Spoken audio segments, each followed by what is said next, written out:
Good morning and welcome. You are here for the Effective Classroom Strategies for Children with Mental Health Disorders. We thank you for being with us this morning.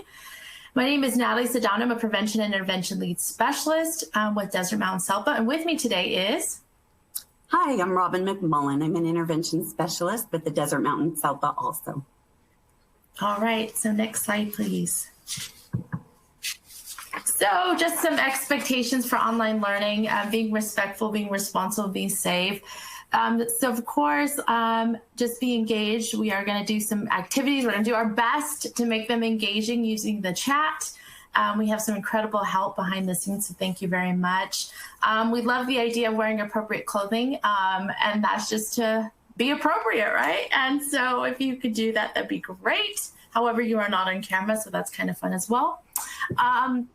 If you could also just set up a work environment to be present. I know it's difficult. I know we're in this new way of working and Zoomathoning or Six Connect. So I'm glad you're here with us, and we'll work together through this new platform. Just a little bit of our organization. We are CA Help, or California Association for Health and Education Linked Professions. And within that umbrella is our Desert Mountain SELPA, or Special Education Local Plan Area. We also support our charters as well as our Desert Mountain Children's Center. So providing either individual or group support. We have clinicians typically at each of our LEAs. So we do a great deal of support, not only with mental health, but also supporting training and coaching our educators. So as with any conference, I'm sure we always have to find that triangle. And so just the main ideas is really we're talking about in prevention. First, having those multiple tiers of support and intensity, really looking at early rapid access to supports. And really when we talk about this triangle, we're not only focusing on the academic continuum, but we're looking at social emotional needs as well as behavior needs. And so when we think about all these frameworks, it's really encompassing all of the great evidence-based practices, team structures, taking in consideration progress monitoring, kind of the idea of data systems and practices. And so we'll kind of dive into what and where these kind of ideas that we're going to be talking about fit. Okay, Robin, next. And so I know we only have an hour, and we're going to do our best to give you some great tools to walk away with. So obviously you're welcoming defining mental health disorders, because that's a big deal, right? What does that really look like? Also looking at types of common mental health disorders and what they can manifest to and what they may look like in the classroom or what they may not, right? Current focus and statistics of mental health, that's a big deal, right? We need to look at the data because it obviously will guide what we need to do. Implications, again, talking about the big picture of what that may look like school-wide as well as classroom-wide. And then obviously we want you to walk away with some classroom strategies. And believe me, we've also considered the virtual platform because that's a big deal, right? With the unknown of what this can all look like in hybrid, in return. So definitely try to give you as much as we can. Okay, next. So really what our outcomes are, understanding the most common mental health issues among children. And something I want to point out is, this negative connotation that mental health issues, and really what we are trying to say, issues and disorders in here in our presentation, they are similar. However, we really should have stuck as presenters with the disorders, because we really need to acknowledge students, that have a mental health disorder. And so I just want to know that our language is interchangeable here, but again, we really want to stick with that disorders language. Understand that how mental health disorders manifest as behavioral problems in the classroom. Understand the prevalence of children with mental health disorders and implications for educators. And that's a big deal, right? We just need to understand what that looks like in the classroom. But again, if I'm in the classroom or whatever virtual platform I'm in, what are some things that I need to consider and really build support? Learn classroom strategies to reach and teach children with mental health disorders. And again, we really hope you come away with some really easy tools, easy things that can be applicable, again, not only in the old school brick and mortar kind of idea, but also when we're talking about a virtual platform. All right, next slide. So to get us started on having this conversation, so if you can use the chat and type the words that are associated with mental health disorders. And again, when you're typing these, it can be both positive and negative. But again, just kind of hear out what you guys are typing away would be great.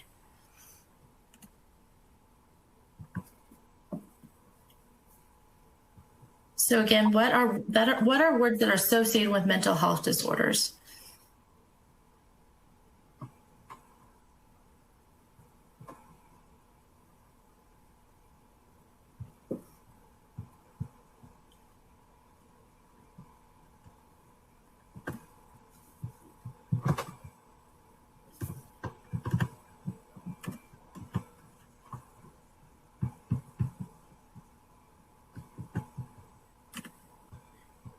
So if I can see some of them here, I see different, crazy, stigma, bad kid, worrisome, scary, crazy, being bad, often considered a weakness to seek help, diagnosis, trauma, problem.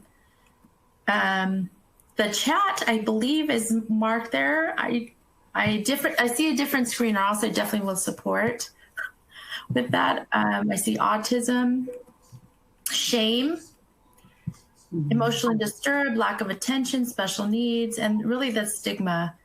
And really our intent is to say, yeah, if you think about it, and even the words here that you've noted, it's all negative connotation. You know, we're quick to help a student who maybe we see with a broken bone, come into class with a broken leg, for instance, right? We're quick to go and help them and support them. And we're not readily able to do that when we think about a mental health disorder, right? And so we need to switch our frame of how we look at them and how we support our students who need us, right? Especially at this time. And so when we look at this frame, our mind shift, we need to look at how we do that, how we can look at that. All right, so can we move to next slide? Thank you all, I appreciate you participating. And I was just told there's not a chat, but you see a question and answer. Is that how most of you are entering that information? We see a question, okay. Okay, sorry about that. Okay, so great. We will now switch it, so ask a question. There we go, but we know it's chat, okay. So when we hear defining mental disorder, it's a mental disorder is a syndrome characterized by clinically significant disturbances in an individual's cognition, emotional regulation, or behavior that reflects a dysfunction to the psychological, biological, or developmental process underlying mental functioning. So what does that mean? Here's an example. We have a student who is fearful of spiders, arachnophobia, right? It may not affect their schooling, right? They may be fearful, they see a spider, they jump away. You know, I've even seen teachers, I can't deal with it, but maybe there's a quick solution to that problem, right? Students able to function, get back to the norm, once spider's gone, removed, whatever. Here we have a situation, maybe claustrophobia, where a student can't even get on the bus, right? They can't maybe stay in a classroom for too long because it's just overwhelming for them, right? That fear of being in enclosed spaces. And obviously that's going to be detrimental to their functioning, their everyday functioning. And so we need to look at what that can look like for students, especially as then we look at those common mental health disorders in children. So I'm going to have Robin go ahead and take that on. All right. Thank you, Natalie. So I'd like to talk to you for a few minutes about the most common mental health disorders in children. And if you would, just in the question and answer area, please list for me the most common mental health disorders that you might see in the classroom, so we can see what you are specifically dealing with before we dive into the information that I have for you today.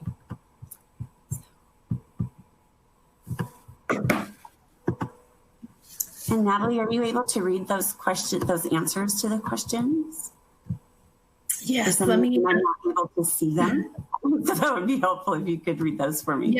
Yes, absolutely. Okay, here we go. Sorry, I'm skimming here. Bear with us in this. Okay, so we have anxiety, we have depression, anxiety, ADHD, depression, anxiety, emotionally disturbed. We see a lot of anxiety, ADHD, anxiety, autism, anxiety, ADHD, depression, anxiety, ADHD, cutting or self-harm, depression, anxiety, ODD, oppositional defiant disorder, anxiety, ADHD, other health impairment, OHI, that's true, ADD, A lot of the same similar ones that I've been reading. Social anxiety. Yep. All right. Thank you very much for everybody's input, and thank you, Natalie, for reading those slides for me. And you know what? I heard a lot of depression. I heard a lot of anxiety, ADHD, and guess what? Those are some of the most common mental health disorders that you're going to see in your classrooms. And I know that in this slide, there's a whole lot going on, but I chose these pictures because there's a whole lot going on in the brains of our kiddos that have mental health disorders. And so I'd like to start with that top picture right there where it says trauma. And believe it or not, 17.1 million children are exposed to a traumatic event before the age of 16, according to the National Children's Traumatic Stress Network. And so I wanted to include that. I didn't hear that in any of the answers to the question, but it's really, really important that we address trauma and we become trauma-informed providers. So this picture kind of shows a wrecking ball, just, two wrecking balls just hammering away at that brain. And that's to remind us or to help us think about intrusive memories that happen for most of our children who have traumatic histories. If they are zoning out in class, if they are not paying attention, if they're having trouble focusing and concentrating, it very well may be that as you're teaching, they're being bombarded with those just like those pictures there in their brain of their intrusive memories that have happened in their past. The next picture, I just love this one, ADHD. I can relate to this. See the little swirls there. It's just like these kiddos, they are in their head and they have all these thoughts and ideas that are always swirling around. They have one thought that interrupts another thought and another thought. And they might see something over to the right side of the room and start thinking about that. And then they're focused on the teacher who's teaching. And then they see something moving over here and they're focused on that. So they're trying to take in everything in their environment, which makes it very difficult sometimes for them to access instruction. And then this picture with anxiety, I chose this picture because unlike the ADHD brain where there's stuff just swirling around inside of their head, most of the time when you see children who are not present in the classroom, they're not attending to instruction, it's because they're kind of outside of the present moment. They're out there thinking about something that's worrying them, something that happened to them in the past, something that they're worrying about in the future, even sometimes something that they're worried about, right now happening as the teacher's instructing. But it keeps those thoughts ruminating around outside, help or add to the difficulties of them paying attention and learning. And then we'll hop over this big one in the middle and look at the one titled depression. Depression, I chose this picture because it reminds me of children or even adults who they are losing pieces a little bit at a time of the person that they want to be or the person that they once were. And it almost feels as though there are just pieces of them, coming away. And so that brings us to the middle picture. If you were to ask any one of these students in your classroom, how are you? Most of them would say fine. That's the typical answer that everyone gives. If you could take a minute to look at the words that spell out the word fine here, and you'll see confused, you'll see betrayed, useless, broken, never good enough, fragile, anxious, falling apart, and you don't notice it. I feel rejected and lonely and defeated, panic and annoying. So really when those children are saying, I'm fine, they may not be fine. They may be feeling a lot of those things. And unfortunately, our kiddos with traumatic histories, even the kiddos who have a disability or a mental health disorder like ADHD, anxiety, and depression, they don't have good self-esteem and they don't feel good about themselves. And so just being aware of that can often help us change our approach and how we work with them. So I'd like to talk to you for a minute about how mental health disorders affect their behaviors in the classroom. And it's very interesting in that those four disorders that we just talked about, trauma, anxiety, depression, and ADHD, they all have overlapping symptoms. And all of those disorders, kids have trouble with concentration, they have trouble with focusing, they have trouble with energy. Might be too much energy, might be too little energy, but all 4 of those disorders have overlapping symptoms that can cause trouble for them learning. This slide, if we can talk a minute about trauma. This just gives a little bit of information about children who have experienced trauma. They have more delays in their development. Kids who experience trauma have 40 to 60% of maltreated children have a significant developmental concern. And just to give you a comparison, the general population has anywhere from 11 to 12% delay, significant delay or concern. And so you can see where those children have been traumatized, they're at greater risk of not doing well in school. They have increased cortisol levels. They have less development of the upper brain. They have fewer brain connections, and actually their brain is smaller. And as we already mentioned, they have trouble with memory, focus, and attention. And trauma, just like those others, interfere with learning.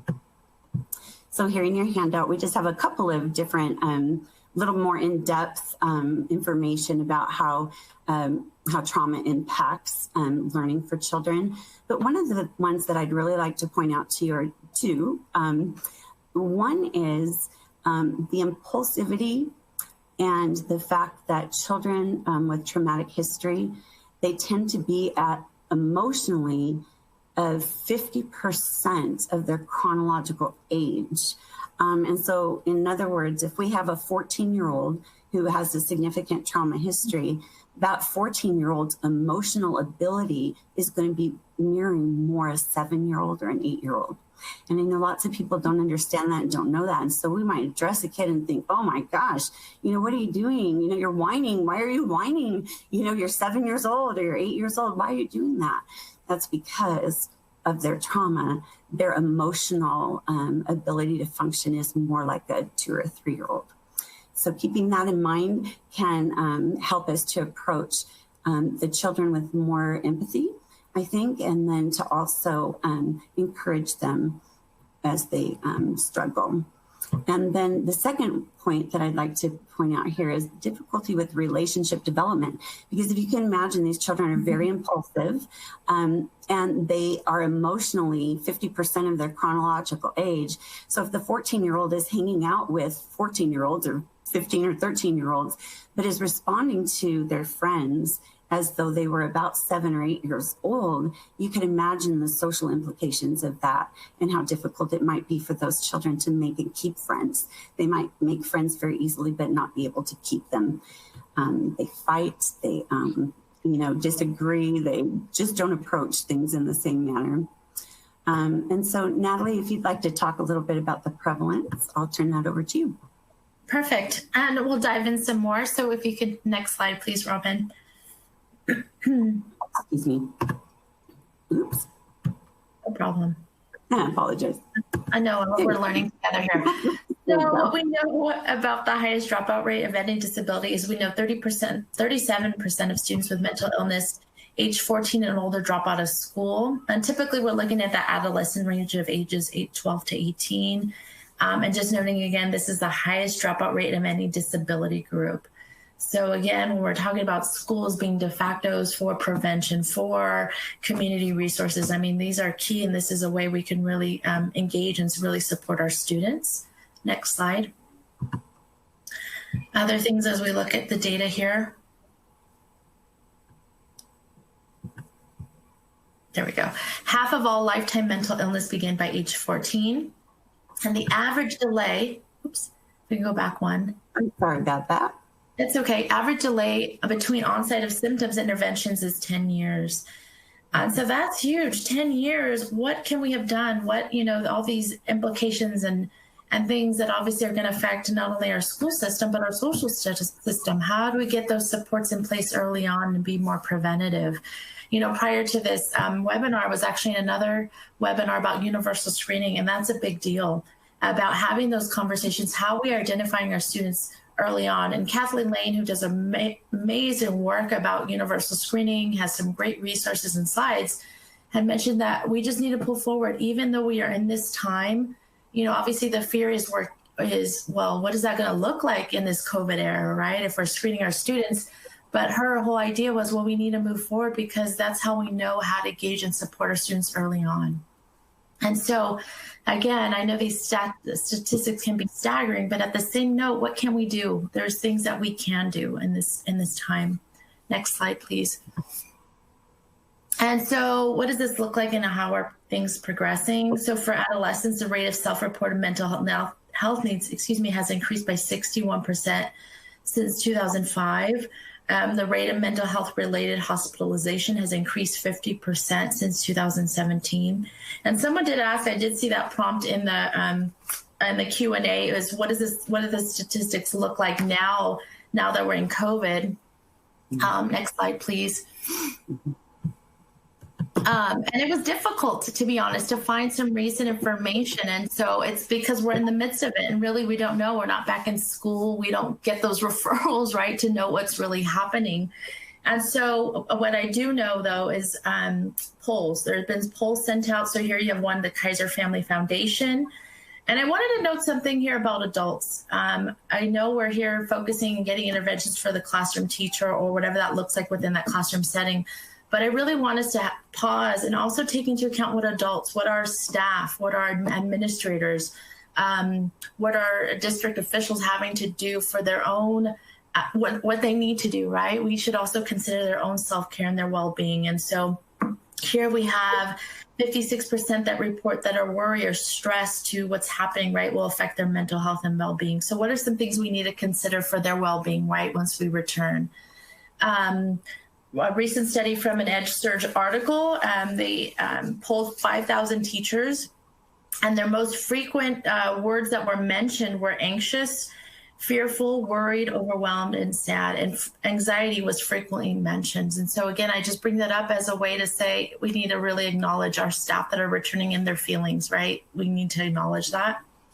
When we're talking about kiddos, students, we are seeing some different challenges, right? So they're saying they're less likely to get this. We're reading, however, there's some different reading that's happening that students can actually have this, get this COVID, But they're saying there may be not substantial indirect adverse effects of the disease on their physical and mental health, according to analysis. However, I'm just reading that there was another poll of about 1,500 students ages 13 to 19, and 64% said that COVID will have a lasting impact on their generation's mental health. So they're already calling it out and saying, obviously we have a concern. Obviously there's some great need there, and obviously there's some more to come. I think there was another article I'd come across back in the early of all this, was in April, May-ish, where I read that there was a 40% increase in crisis calls. And again, who's to say what that looks like now, right? That was just a snippet. So we'll see what that brings. I know a lot of our folks are fearful of the referrals, especially our school psychologists, right? Our counselors. What does this all mean? And what does that look like for system support on campus? And so we'll definitely have to take that into consideration and really look at what is our framework, what can we do to really support the whole for success for everybody in our community at the school setting, or not distance learning, right, as well. Next slide, please. So something, as we're talking about COVID-19, and we just need to put it out there, is what can we do for distance learning? And my colleague did this great job. There's some evidence-based practices noted. What does that look like in consideration? But then also, what is in consideration for distance learning? And actually, our keynote speaker talked a lot about that with doing some check-ins. What does that look like virtually? What does the classroom setting maybe look like? What is the expectations, right? What do you have set up so that students do know what is expected of them in this new world of work? And so that will be available. I know folks have been asking, are these materials available? Yes, they are.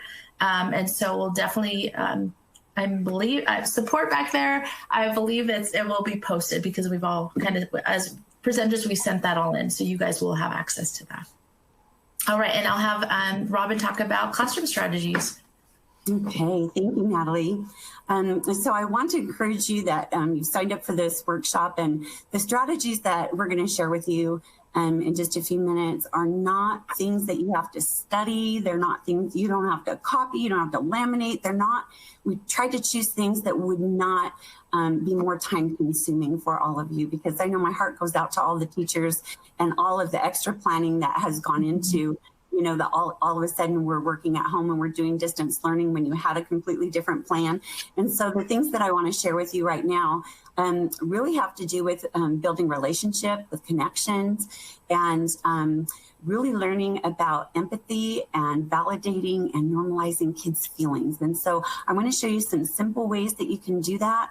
And know that even though I'm addressing kiddos who may have mental health disorders, but these strategies that I'm going to share with you will be helpful for anyone in your class. So it's not something extra that you have to learn for them, but it's something that I think will be very meaningful to all of the students in your classroom. So before we start with that, I'd like to share with you what some high school students told me that they wish their teachers knew about mental health. And it says, "Dear teachers, these are the things that I'd like you to know. The first one is anxiety and depression make it hard for me to pay attention. I may need extra time. I wish teachers took the time to better understand me. I don't always want to participate in group activities or projects because it makes my anxiety worse. When I'm having an off day, please don't pressure me and keep asking me what's wrong. I wish my teachers knew how to help me with panic attacks. Don't be afraid to tell someone if you notice evidence of self-harm. Don't ask, are you harming yourself? Because I'll just lie to you. Tell someone like a principal or a counselor who can help me if I need help. If you see kids who are not themselves, notify the counselor. My teacher did the day before I went to the hospital. Sincerely, your students." And so I just share that with you because I think it's important that we know what children with mental health disorders would like to see from their teachers. And a lot of these have to do with relationship and connection. If you are have a good, trusting relationship with your students and that you feel connected with them in some way, they're going to be more open with you and sharing the things that are difficult for them. And you're going to be more attuned to the needs that they have. And secondly, I'd like to talk to you about relationship. One aspect of relationship development is understanding that students who are loved at home, they come to school to learn, but students who are not, they come to school to be loved. You may be the only gift. You may be the only person who has a connection with that child in a very positive way. And so I just encourage you and want you to know that teachers, you guys are in a very unique position to help lots of children who come from hard places. And so as part of the relationship development, greetings, and I know that you're all familiar with greetings and how important it is to greet your students, but I thought it would be fun for you to watch this Mr. Barry White, how he greets his students with a very special dance that is unique to each one of them. So Natalie, are you able to play that? Yep. Okay, thank you. Yeah.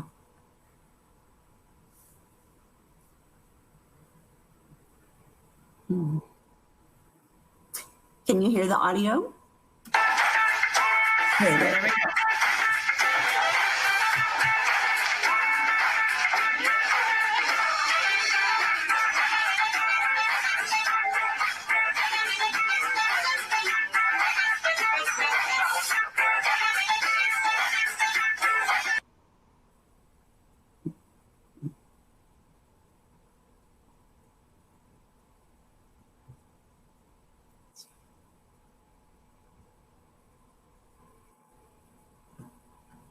I'm not sure if you have the audio on that, but I'll go ahead and stop that there because we've seen the example. Well, there's a few more.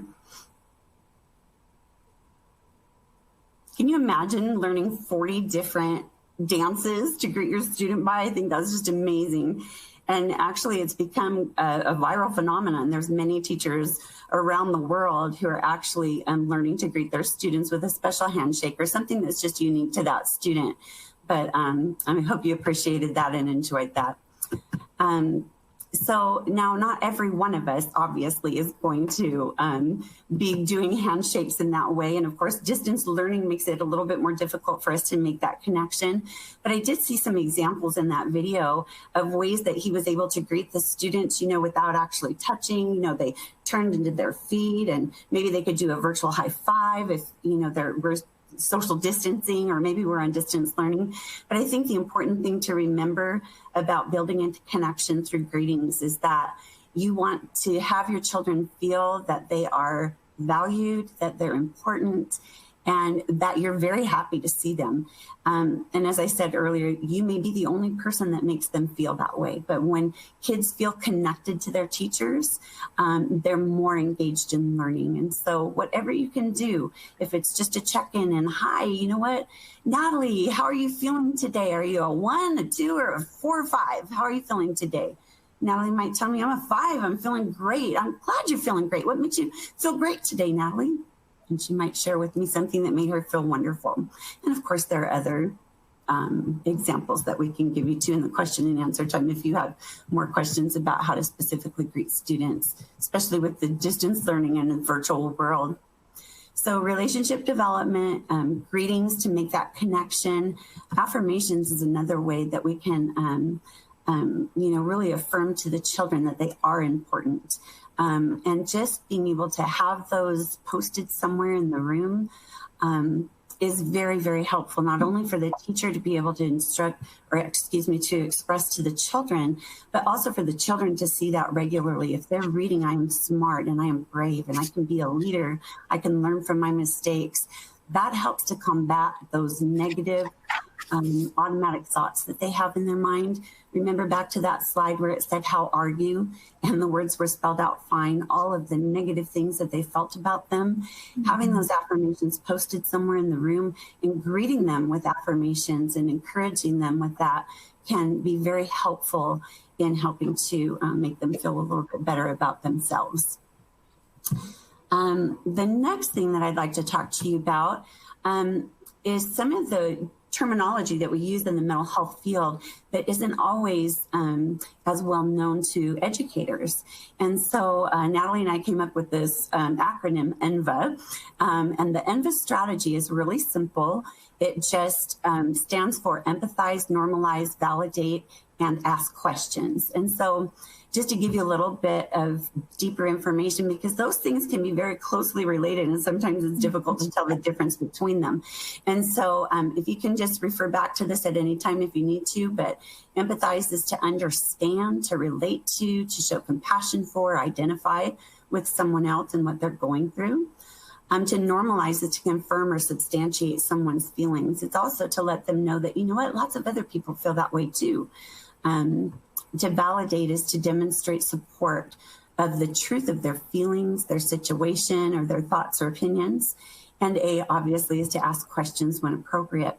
So I put together a couple of examples for you, and I'd like you to just bear with me for a minute as we look at some samples of using the Enva strategy. Envy, that would be terrible. And so we know that lots of our kiddos with depression, with anxiety, with ADHD for sure, and even those kiddos that come from traumatic backgrounds or maybe are still experiencing, traumatic environment, they have missing homework. Would you agree? That tends to be a problem. Mm-hmm. So if you find that there's a child or in your class who's regularly missing their homework, using that Enva strategy would be to discuss with them, you know what, I noticed that you're not turning in your homework every day. And you know what, I'm thinking that maybe you don't like the homework so much, but did you know that there's an author who wrote a poem called Homework, Oh Homework, I Hate You, You Stink. I wish I could wash you away in the sink. And interacting with the children and letting them know about that poem, printing that poem for them if you want to, and just letting them know that, you know what, you understand and you have compassion for people who don't like homework. And to normalize that for them is to say, you know what, I don't like homework either. And you know what, so do lots of kids hate homework, you're not alone in that. And to validate them would be to say, homework, though, is just like chores, it's part of life. And even though we don't like it and most kids don't, you know what, we can dig in and we can support each other and we can help each other get this done. So ask that question. So how can I help you get your homework completed and turned in on time. Okay, that would be one example. Another example actually comes from an experience that I had as I was going into a classroom to work with one of the students who's my client. And as I entered the classroom, I noticed that the class was pretty disruptive. Everybody was upset. There was someone that had a really big behavior in this class, and it was creating all kinds of behaviors for other students. And so when the class would kind of get out of control a little bit, the teacher, to gather their, to get them back under control and get them back ready to learn, she would turn the lights she would turn the lights off. And that was a signal that she developed with the class that when the lights go off, you need to take a big deep breath and you need to sit down in your seat. Well, when that happened, some of the kids continued. She turned the light back on and turned it off again. But what I noticed was the boy sitting next to my client had jumped underneath his desk, and he was holding on to the leg of the desk. And the teacher asked him, when the lights go off, you need to get in your seat. Why aren't you sitting in your seat? And the little boy wasn't answering her. And she said, you need to get into your seat. That's what most of us would do. If children are not following directions, we repeat the directive, right? And we tell them, you know what, get back into your seat. That's what we need to do right now. And so I just kneeled down with him and I whispered, you look scared. Are you feeling scared? That's how I empathized with him. And you know what? He said yes, that he was feeling scared and that he was afraid of the dark. And I normalized that for him and told him lots of kids are afraid of the dark. And so to validate how he was feeling, I said, why don't I sit with you until you're feeling safe? Mm-hmm. And then later when he was calm, he got up into his seat and I said, how about if you ask Miss Smith if she could do something different besides turning the lights off, because it really scares you when she turns the lights off. And, for this little boy, he had he wasn't my client, but I'm assuming his reaction to the light going off, he's probably got some trauma history. He was scared to death and something very scary must have happened to him in the dark. And so I think if teachers have developed that relationship and the kids feel connected to the teacher, when the child approaches the teacher and says, you know what, I'm afraid of the dark, could we do something besides turn the lights off to get the class's attention? I know most teachers are filled with compassion and care for children, and I'm sure that wouldn't be a difficult thing for a teacher to negotiate with them. And it would help the child, less disruption, getting back to learning much faster. So then the last one that I want to share with you, this one is actually an example from a client that I work with. He was in an SDC class and in the second grade. He was arguing as I entered the room, and he was arguing with the paraprofessional in the room. And what he kept saying over and over again was, but I want to be captain, but I want to be captain. And he kept getting louder and louder and louder. And the paraprofessional would respond by saying, but so-and-so is captain today. Excuse me. And as the paraprofessional would explain that someone else was chosen captain today, the boy kept getting louder and louder and louder. And knowing that he's my client and knowing what that louder and louder behavior could lead to, tables turning over, screaming, yelling, eloping from the classroom, I whispered to the teacher, do you mind if I try? And she said, oh, please do. And so I walked over to my client and I got down on his level so that we were eye level. And I said, you know what? I heard you say that you want to be captain. And he said, yeah, I do. I want to be the captain. And I said, I know. You know what? Being captain's awesome, right? And he said, yeah, it is. He said, but you know, I also heard Mr. Smith say that he chose Johnny to be captain this time. Why don't you try respectfully asking Mr. Smith if you can be captain another time? And so he said, Mr. Smith, can I be captain another time? And of course, the paraprofessional responded with, of course you can. So just that little bit of empathy, letting kids know that they're being heard, making that connection and letting them know that their feelings are important to you as they are to them, can really de-escalate things and keep things calm, so that you can get back more quickly to learning. And I was wondering if you guys wouldn't mind using the question and answer, and if Natalie, if you could read those. I'd like to just know if you think that utilizing the Enva strategy in your classroom, if you can think about a situation where you might have been able to apply this, Can you tell us whether you think the Enva strategy would take more time, or would it have taken less time than perhaps the strategies that were used in that particular situation? Just curious what you think. I heard already one comment that said, Enva, love it. Thank you. And I'm waiting to see if we get any other respondents.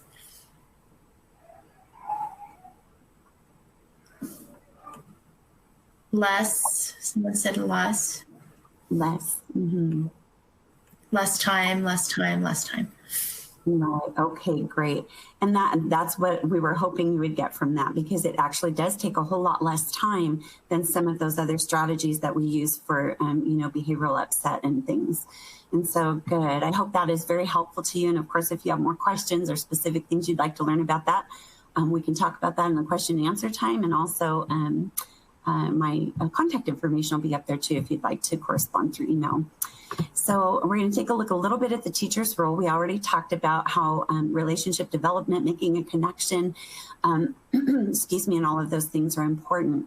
But one thing that I would like to point out too is that it's very important as teachers, if we see someone who is upset, if they're crying, if they're totally disengaged from their lesson, and, we're trying to get them back engaged, whether they're, an ADHD kiddo or whether they have anxiety and so they're kind of zoning out, or they're having intrusive memories from trauma, whatever it is, the reason that they're disengaged, they're low motivation because of depression, it doesn't matter.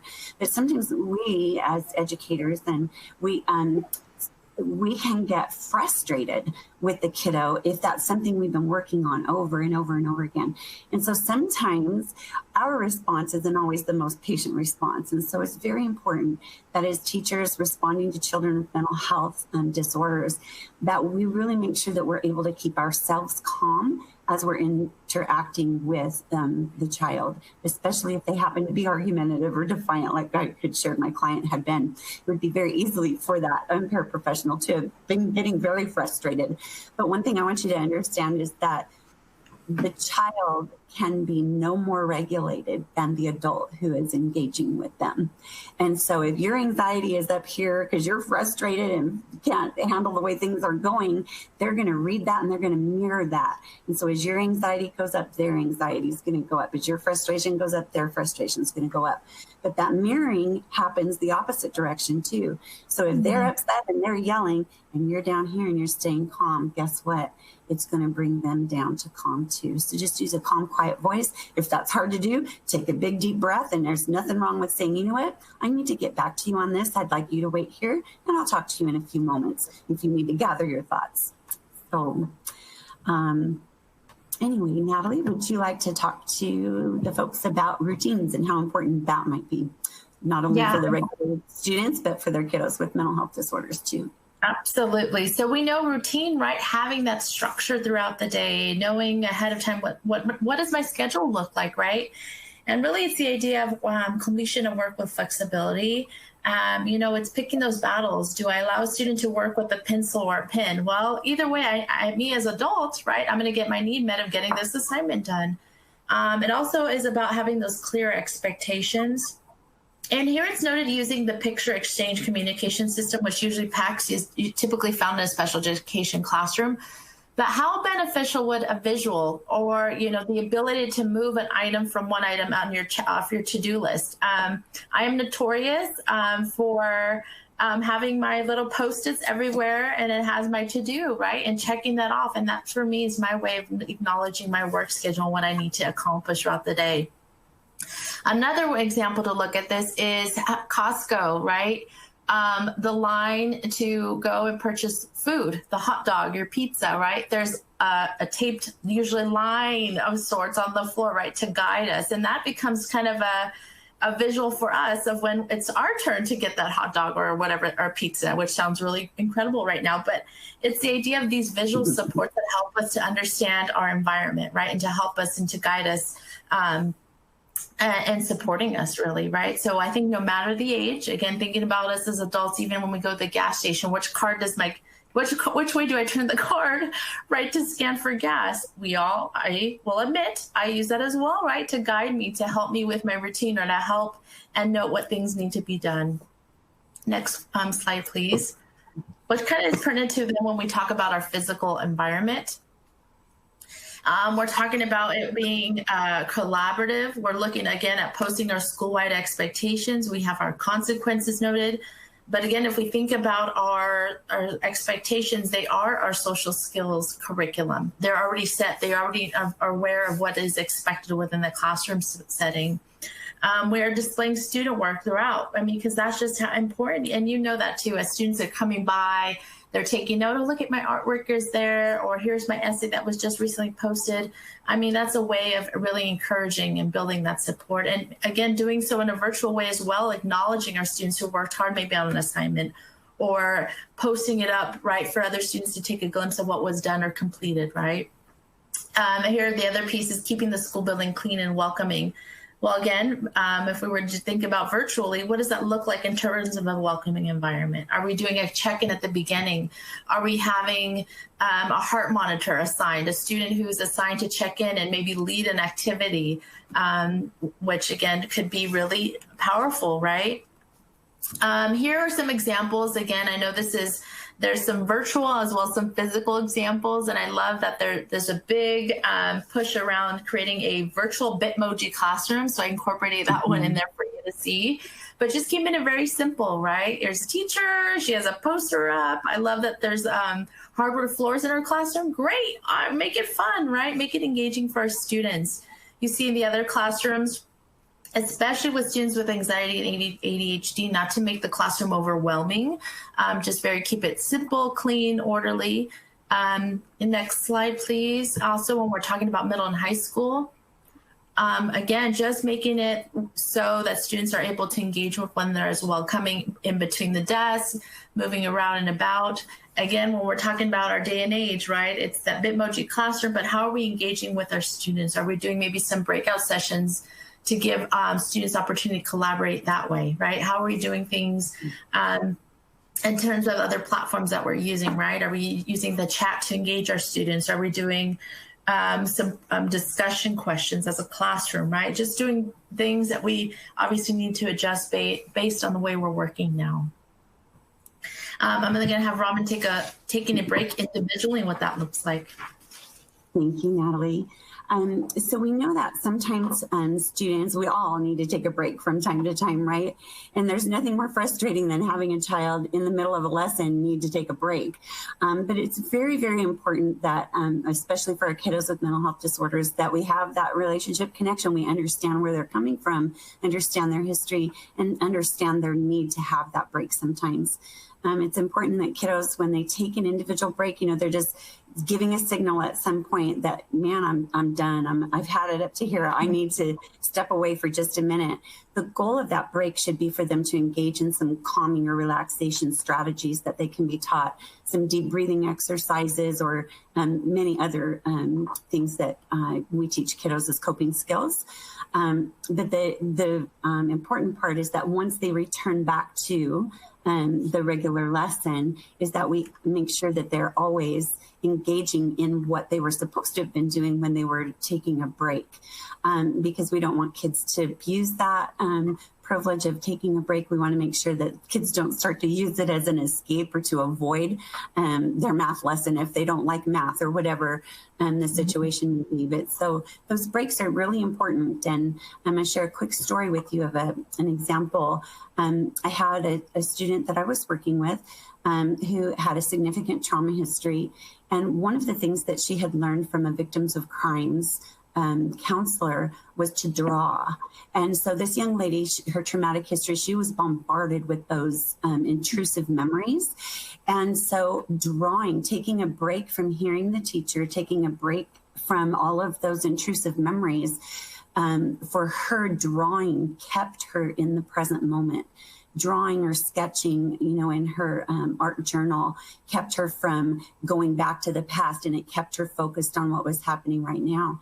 And initially, the teacher didn't understand why that was important. And so after sharing some information with her, confidentially, of course, and with the child's permission, in teaching letting the teacher know that that was what kept her from having flashbacks. And that's what kept her from eloping from the classroom. The teacher was so much more understanding for the need for that. And I know that sometimes some teachers have said, but, she can't be drawing because then everybody else is going to be drawing in the class. And so, you know what, we need to learn ways that we can allow that break for that child without it affecting and disrupting the rest of the classroom. And sometimes I know that can be really tricky. Another thing that is important is even taking whole class-wide breaks. And sometimes we just need that brain break, right? And we've been at it, and the class is starting to get a little bit disruptive and a little bit louder. And you might notice yourself that you're feeling frustrated and you're hot and you're hungry or whatever the situation may be, but that maybe you need a break too. It's okay to stop the whole class and say, you know what, why don't we stand up and take a stretch break for just a minute and lead them in a couple of, stretching exercises or some right to left crossing midline type things to do, maybe some deep breathing exercises so that they can relax and everybody can get back to that baseline where they're ready to learn again. I think especially as we come back and return to school, whether it's virtually or it's in person, I think there's going to be a lot of anxiety, not just for the teachers. And I know Natalie touched on that was in that poll of, 5,000 teachers. That was one of the biggest things. And I think that's happening for all of the children. And so those deep breathing exercises as a whole class, so we're not singling out one person, might be very helpful for everybody just to do those throughout the day. And when you're having the kids do breathing, I know sometimes they tell me that breathing didn't help. And I tell them, oh, you know what? Let's check it and see how you're doing it. They have to do what's called diaphragmatic breathing. And so they have to use that muscle in their diaphragm, which is right underneath their lungs. And so if you teach them to breathe in through their nose, like they're smelling a cup of hot cocoa, breathe in, and they hold it for a few seconds and then exhale very slowly. And they repeat that 3 or 4 times. Most children and most adults will feel this sense of calm come about them because that proper breathing technique actually resets what's happening physiologically that is triggering our fight-flight response when we get overly anxious about something.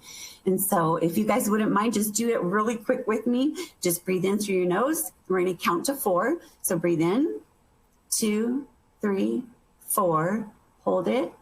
We're going to exhale for 8. 1, 2, 3, 4, 5, 6, 7, 8. Do that again one more time. 1, 2, 3, 4. Hold it. 1, exhale. 2, 3, 4, 5, 6, 7, 8. Hopefully, if you were feeling a little anxious or maybe you were feeling a little sleepy, it has the same benefit. It can get you awakened a little bit to be ready to learn or ready to teach. Natalie, did you want to talk about the area where we can take a break, or did you want me to continue that? Absolutely. Let me jump in. Actually, a comment was Go Noodle is great for classroom breaks. Absolutely. Those are so fun and engaging. I actually have a 4-year-old who is going to start kindergarten, so we'll see what it looks like for him, but we love it. We just love the ability to do Go Noodle because he's so engaged, and it obviously gets him up and moving. So definitely super fun to do that. Thank you. So cozy area, just really quick. I know we only have 5 more minutes, but just the idea of having an area, a place where we can send our students who maybe are feeling overwhelmed. It could also be just a time for them to decompress, right? Maybe they came back, terrible news, there's things happening in their world and they just need a moment to breathe. And so just allowing some space to do that. There is, I've heard countless folks are creating virtual calming rooms or centers, and it's the ability to have different links to different items, such as music, such as like a Go Noodle type of activity, such as I'm trying to think of other things, coloring pages, right? They can be done virtually. So whatever that looks like, I mean, just having a space for students to really take that on and to feel like they are getting some type of support that they need at that very moment. Next slide. And so just a couple of things when we're talking about how to manage stress. And again, I'm going to also wrap up our staff and our administrators who are under a deal of stress, right? I've seen so many different posts of concerns and tons of questions of what is it going to look like. Well, it's a matter of deep breathing, right? Let's really dive in and how do we manage that stress together, So sleep, right? I mean, that's so key, getting those 8 to 9 hours of sleep, healthy diets, exercising, even if it's just taking some walks around your house, right? Be it relaxation. Yoga pretzels is great. It's a very fun, they're essentially some cards, huge cards. And on each of those cards is a different type of physical activity. Not intense, just something they can do as simple as stretching. One of them is like pick a tree and describe your tree and why did you pick that tree? So on each of those cards, as well as some more in-depth questions. And again, it's about not only finding out this top level of what is a tree, what does that look like, but really getting in depth and knowing what a student is thinking and really looking and analyzing what kind of things are happening in their world. So they're definitely fun and definitely something we've used even with adults to kind of engage them and to kind of help them and to really prompt even that team building idea, right? We're coming back, there's a lot of things happening, unknowns. And so that's a great way to kind of start building some of those team building supports. Next slide. And we know above all, right, we're really trying to figure out, and we will, supporting all students. And really, if there's further supports that are needed for students, there's some intensive supports needed, then we're going to seek support. And I love that the keynote mentioned about bringing others together, right? It's a community. Like, how do we work with our local community, maybe a counseling center, right? How do we look at other supports for our families and for within that community? Discuss the strengths and not challenges, but their opportunities. Like, how do we look at how we support our students and not look at them as a challenge, but an opportunity to grow alongside with our family, right? And learn alongside them. Maybe there's other things that we need to consider to help and build and bring within that classroom or that virtual kind of setting to support. Parents worry child is too challenging or not accepted by other children. And I think that just comes down to having that rapport and that relationship with that family, right? And being really translucent and transparent about what is it that we can do differently. And really, when we think about it, exclusion is everyone is welcomed. And so just the idea of we need to make that environment that we feel that our students can share. And really, it's about that community building and those supports that are needed. And I have like a minute left. So questions, we've included our email here. So if there's anything else, feel free to note that. And our emails are available. I noticed that there are PBI strategies being discussed here. Do either of you know about the venues for deepening our understanding or facilitating PBIS strategies? Tyler would highly recommend pbis.org. They have tons of great resources actually that are applicable to today. They have some guides as to how to welcome students back. What does it look like in the virtual platform? Also classroom strategies and supports, again, that are evidence-based. So there's tons of great information there to help depth with regards to PBIS and MTSS and whatever you're calling it, right? Whatever framework, it's really about having those systems, data, practices in place to help support. And I know that we did this quickly. We just thank you for your time and for being with us. We could have gone on longer, but we just thank you for being here with us and appreciate the questions and engagement. So please enjoy the rest of the conference and we'll see you around. So thank you. Thank you so much, everyone. Bye-bye.